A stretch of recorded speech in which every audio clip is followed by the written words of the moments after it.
Baharudin Jusuf Habibie adalah Presiden Indonesia ketiga yang menjabat sejak 21 Mei 1998 sampai dengan 20 Oktober 1999. Sebelumnya, ia menjabat sebagai Wakil Presiden Indonesia ketujuh, menggantikan Tri Sutrisno. Habibie menggantikan Soeharto yang mengundurkan diri dari jabatan presiden pada tanggal 21 Mei 1998. Sebelum memasuki dunia politik, Habibie dikenal luas sebagai seorang profesor dan ilmuwan dalam teknologi aviasi internasional dan satu-satunya presiden Indonesia hingga saat ini yang berlatar belakang teknokrat. Habibie kemudian digantikan oleh Abdurrahman Wahid atau Gus Dur yang terpilih sebagai presiden pada 20 Oktober 1999. Dengan menjabat selama 2 bulan dan 7 hari sebagai wakil presiden dan juga selama 1 tahun dan 5 bulan sebagai presiden, beliau merupakan wakil presiden dan juga presiden Indonesia dengan masa jabatan terpendek. Habibie merupakan presiden Indonesia pertama yang terlahir di luar Jawa, tepatnya di Parepare, Sulawesi Selatan. Ia berasal dari etnis Bugis Gorontalo dari garis keturunan ayahnya yang berasal dari Kabila, Gorontalo dan etnis Jawa dari ibunya yang berasal dari Yogyakarta. Keluarga dan pendidikan. Habibie merupakan anak keempat dari 8 bersaudara, pasangan Alwi Abdul Jalil Habibie dan R. Atuti Marini Puspawardoyo. Ayahnya yang berprofesi sebagai ahli pertanian yang berasal dari etnis Bugis Gorontalo, sedangkan ibunya berasal dari etnis Jawa. Menurut wawancara pribadinya bersama Jawa Pos pada tahun 2016, kedua orang tuanya terpaksa meninggalkan keluarga besar mereka karena masalah perbedaan budaya. Alwi, yang merupakan orang Bugis Gorontalo, tidak diterima oleh keluarga Tuti yang berasal dari Ningrat, Yogyakarta, demikian pula sebaliknya. Dalam wawancara tersebut, Habibie menjelaskan bahwa keluarganya mempertahankan kebiasaan menikah di dalam keluarga untuk menjaga kepemilikan tanah atau harta. Ini dilakukan agar tidak ada perebutan harta atau tanah oleh pihak luar. Alwi Abdul Jalil Habibie memiliki marga Habibie, salah satu marga asli dalam struktur sosial Pohalaa, kerajaan dan kekeluargaan di Gorontalo. Sementara itu, R. Atuti Marini Puspawardoyo merupakan anak seorang dokter spesialis mata di Yogyakarta, dan ayahnya yang bernama Puspawarjoyo bertugas sebagai pemilik sekolah. Marga Habibie dicatat secara historis berasal dari wilayah Kabila, sebuah daerah di Kabupaten Bon Bolango, Provinsi Gorontalo. Garis keturunannya dimulai dari Lamakasa, seorang Bugis yang menetap di Gorontalo dan menikahi seorang wanita lokal bernama Hawaria. Mereka memiliki beberapa anak, salah satunya adalah Alwi Abdul Jalil Habibie. Ia lahir pada tahun 1908, adalah keturunan dari Lamakasa. Dari silsilah keluarga, kakek dari Habibie merupakan seorang pemuka agama, anggota Majelis Peradilan Agama, serta salah satu pemangku adat Gorontalo yang tersohor pada saat itu. Keluarga besar Habibie di Gorontalo terkenal gemar beternak sapi, memiliki kuda dalam jumlah yang banyak, serta memiliki perkebunan kopi. Pernikahan. Perkenalan keduanya bermula sejak masih remaja, ketika keduanya masih duduk di bangku sekolah menengah pertama hingga berlanjut ketika bersekolah di SMA Kristen Dago Bandung, Jawa Barat. Komunikasi mereka akhirnya terputus setelah Habibie melanjutkan kuliah dan bekerja di Jerman Barat, sementara Ainun tetap di Indonesia dan berkuliah di Fakultas Kedokteran Universitas Indonesia. Habibie menikah dengan Hasri Ainun Besari pada tanggal 12 Mei 1962 di Rangga Malela, Bandung. Akad nikah Habibie dan Ainun digelar secara adat dan budaya Jawa, sedangkan resepsi pernikahan digelar keesokan harinya dengan adat dan budaya Gorontalo di Hotel Preanger. Ketika menikah dengan Habibie, Ainun dihadapkan dengan dua pilihan, memilih untuk tetap bekerja di rumah sakit anak-anak di Hamburg atau berperan serta berkarya di belakang layar sebagai istri dan ibu rumah tangga. Dari pernikahan keduanya, Habibie dan Ainun dikaruniai 2 orang putra, yaitu Ilham Akbar Habibie dan Tarek Kemal Habibie. Pendidikan. Habibie belajar tentang keilmuan teknik mesin di Fakultas Teknik Universitas Indonesia Bandung yang sekarang Institut Teknologi Bandung pada tahun 1954. Pada tahun 1955 sampai 1965, Habibie melanjutkan studi teknik penerbangan, spesialisasi konstruksi pesawat terbang di RWTH Aachen, Jerman Barat, menerima gelar Diploma Insinyur pada 1960 dan gelar Doktor Insinyur pada 1965 dengan predikat summa cum laude. Gelar adat. Dalam ingatan masyarakat Gorontalo, Habibie telah menerima gelar adat tertinggi dari Persekutuan 5 Kerajaan Adat Gorontalo. Gelar adat tertinggi ini jarang diberikan kepada seseorang kecuali memiliki karya pengabdian yang tinggi kepada tanah leluhur, agama, bangsa, dan negara. Pekerjaan dan karir. Habibie pernah bekerja di Messerschmitt Billkoblom, sebuah perusahaan penerbangan yang berpusat di Hamburg, Jerman Barat. Pada tahun 1973, ia kembali ke Indonesia atas permintaan Presiden Soeharto untuk bekerja di dalam pemerintahan. Ia tiba di Indonesia pada tanggal 14 Desember 1973. Kerjaan pertama yang diberikan kepadanya ialah sebagai Kepala Divisi Teknologi Maju dan Teknologi Penerbangan di Pertamina. Jabatannya merupakan bagian dari Departemen Pertambangan dan Energi. Masa jabatannya hanya berlangsung singkat. Habibie kemudian menjabat sebagai Menteri Negara Riset dan Teknologi sejak tahun 1978 sampai Maret 1998. Gebrakan Habibie saat menjabat Menristek diawalinya dengan keinginannya untuk mengimplementasikan visi Indonesia. Menurut Habibie, lompatan-lompatan Indonesia dalam visi Indonesia bertumpu pada riset dan teknologi, khususnya pula dalam industri strategis. Targetnya, Indonesia sebagai negara agraris dapat melompat langsung menjadi negara industri dengan penguasaan ilmu pengetahuan dan teknologi. Sementara itu, ketika menjabat sebagai Menristek, Habibie juga terpilih sebagai Ketua Ikatan Cendekiawan Muslim se-Indonesia yang pertama. Habibie terpilih secara aklamasi menjadi Ketua ICMI pada tanggal 7 Desember 1990. Puncak karir Habibie terjadi pada tahun 1998, di mana saat itu ia diangkat sebagai Presiden Republik Indonesia. Setelah sebelumnya menjabat sebagai Wakil Presiden ke-7, menjabat sejak 14 Maret 1998 hingga 21 Mei 1998 dalam Kabinet Pembangunan 7 di bawah Presiden Soeharto. Masa kepresidenan.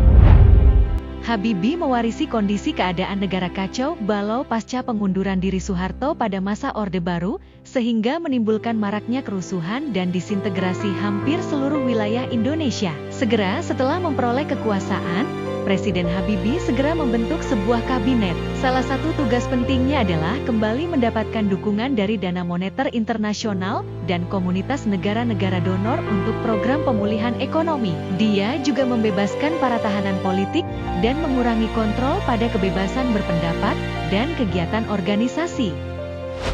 Pada era pemerintahannya yang singkat, ia berhasil memberikan landasan kokoh bagi Indonesia. Pada eranya, dilahirkan Undang-Undang Anti Monopoli atau Undang-Undang Persaingan Sehat, perubahan Undang-Undang Partai Politik, dan yang paling penting adalah Undang-Undang Otonomi Daerah. Melalui penerapan Undang-Undang Otonomi Daerah inilah gejolak disintegrasi yang diwarisi sejak era Orde Baru berhasil diredam dan akhirnya dituntaskan pada era Presiden Susilo Bambang Yudhoyono. Tanpa adanya Undang-Undang Otonomi Daerah, bisa dipastikan Indonesia akan mengalami nasib sama seperti Uni Soviet dan Yugoslavia. Pengangkatan Habibie sebagai presiden menimbulkan berbagai macam kontroversi bagi masyarakat Indonesia. Pihak yang pro menganggap pengangkatan Habibie sudah konstitusional. Hal itu sesuai dengan ketentuan pasal 8 Undang-Undang Dasar 1945 yang menyebutkan bahwa bila presiden mangkat, berhenti, atau tidak dapat melakukan kewajibannya dalam masa jabatannya, ia diganti oleh wakil presiden sampai habis waktunya. Sedangkan pihak yang kontra menganggap bahwa pengangkatan Habibie dianggap tidak konstitusional. Hal ini bertentangan dengan ketentuan pasal 9 Undang-Undang Fasar 1945 yang menyebutkan bahwa sebelum presiden memangku jabatan, maka presiden harus mengucapkan sumpah atau janji di depan MPR atau DPR. Kebijakan politik. Langkah-langkah yang dilakukan Habibie di bidang politik adalah 1. Memberi kebebasan pada rakyat untuk menyalurkan aspirasinya, sehingga banyak bermunculan partai-partai politik baru yakni sebanyak 48 partai politik. 2. Membebaskan narapidana politik seperti Sri Bintang Pamungkas, mantan anggota DPR yang masuk penjara karena mengkritik Presiden Soeharto, dan Muchtar Pakpahan, pemimpin buruh yang dijatuhi hukuman karena dituduh memicu kerusuhan di Medan tahun 1994. 3. Mencabut larangan berdirinya Serikat-Serikat Buruh Independen. 4. Membentuk 3 undang-undang yang demokratis. 5. Menetapkan 12 ketetapan MPR, dan ada 4 ketetapan yang mencerminkan jawaban dari tuntutan reformasi. Kebijakan ekonomi. Di bidang ekonomi, ia berhasil memotong nilai tukar rupiah terhadap dolar masih berkisar antara Rp10.000 sampai Rp15.000. Namun pada akhir pemerintahannya, terutama setelah pertanggungjawabannya ditolak, nilai tukar rupiah meroket naik pada level Rp6.500 per dolar, nilai yang tidak akan pernah dicapai lagi pada era pemerintahan selanjutnya. Selain itu, ia juga memulai menerapkan independensi Bank Indonesia agar lebih fokus mengurusi perekonomian. Untuk menyelesaikan krisis moneter dan perbaikan ekonomi Indonesia, Habibie melakukan langkah-langkah sebagai berikut. 1. Melakukan restrukturisasi dan rekapitulasi perbankan melalui unit pengelola aset negara. 2. Melikuidasi beberapa bank yang bermasalah. 3. Menaikkan nilai tukar rupiah terhadap dolar hingga di bawah Rp10.000. 4. Membentuk lembaga pemantau dan penyelesaian masalah utang luar negeri. 5. Mengimplementasikan reformasi ekonomi yang disyaratkan IMF. 6. Mengesahkan Undang-Undang Nomor 5 Tahun 1999 tentang larangan praktek monopoli dan persaingan yang tidak sehat. 7. Mengesahkan Undang-Undang Nomor 8 Tahun 1999 tentang perlindungan konsumen. Akhir jabatan. Menurut pihak oposisi, salah satu kesalahan terbesar yang ia lakukan saat menjabat sebagai presiden ialah memperbolehkan diadakannya referendum Provinsi Timor Timur, sekarang Timor Leste. Ia mengajukan hal yang cukup menggemparkan publik saat itu, yaitu mengadakan jajak pendapat bagi warga Timor Timur untuk memilih merdeka atau masih tetap menjadi bagian dari Indonesia. Pada masa kepresidenannya, Provinsi Timor Timur memperoleh kemerdekaan dari Indonesia dan memilih menjadi negara terpisah yang berdaulat bernama Timor Leste pada Agustus 1999. Pemisahan diumumkan pada tanggal 30 Agustus 1999. Kasus inilah yang mendorong pihak oposisi yang tidak puas dengan latar belakang Habibie semakin giat menjatuhkannya. Ketika Habibie menjadi salah satu kandidat dalam pencalonan dan pemilihan presiden pada tahun 1999, pencalonannya ditentang oleh sebagian besar anggota DPR. Dirinya ditentang karena dianggap masih merupakan bagian dari rezim Orde Baru. Penentangan ini datang dari partai pengusungnya, yaitu Partai Golongan Karya. Kondisi ini juga membuat laporan pertanggungjawaban Habibie sebagai presiden mengalami penolakan. Karena penolakan ini, Habibie mengundurkan diri dari pencalonannya sebagai presiden.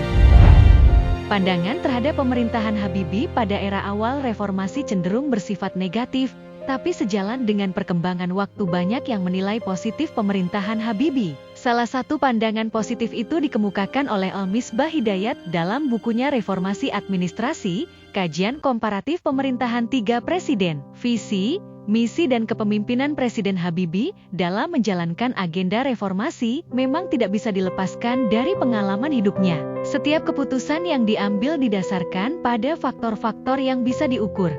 Maka tidak heran tiap kebijakan yang diambil kadangkala membuat orang terkaget-kaget dan tidak mengerti. Bahkan sebagian kalangan menganggap Habibie apolitis dan tidak berperasaan. Pola kepemimpinan Habibie seperti itu dapat dimaklumi mengingat latar belakang pendidikannya sebagai doktor di bidang konstruksi pesawat terbang. Berkaitan dengan semangat demokratisasi, Habibie telah melakukan perubahan dengan membangun pemerintahan yang transparan dan dialogis. Prinsip demokrasi juga diterapkan dalam kebijakan ekonomi yang disertai penegakan hukum dan ditujukan untuk kesejahteraan rakyat. Dalam mengelola kegiatan kabinet sehari-hari pun, Habibie melakukan perubahan besar. Ia meningkatkan koordinasi dan menghapus egosentrisme sektoral antar menteri. Selain itu, sejumlah kreativitas mewarnai gaya kepemimpinan Habibie dalam menangani masalah bangsa. Untuk mengatasi persoalan ekonomi, misalnya, ia mengangkat pengusaha menjadi utusan khusus, dan pengusaha itu sendiri yang menanggung biayanya. Tugas tersebut sangat penting, karena salah satu kelemahan pemerintah adalah kurang menjelaskan keadaan Indonesia yang sesungguhnya pada masyarakat internasional. Sementara itu pers, khususnya pers asing, terkesan hanya mengekspos berita-berita negatif tentang Indonesia, sehingga tidak seimbang dalam pemberitaan. Pasca kepresidenan.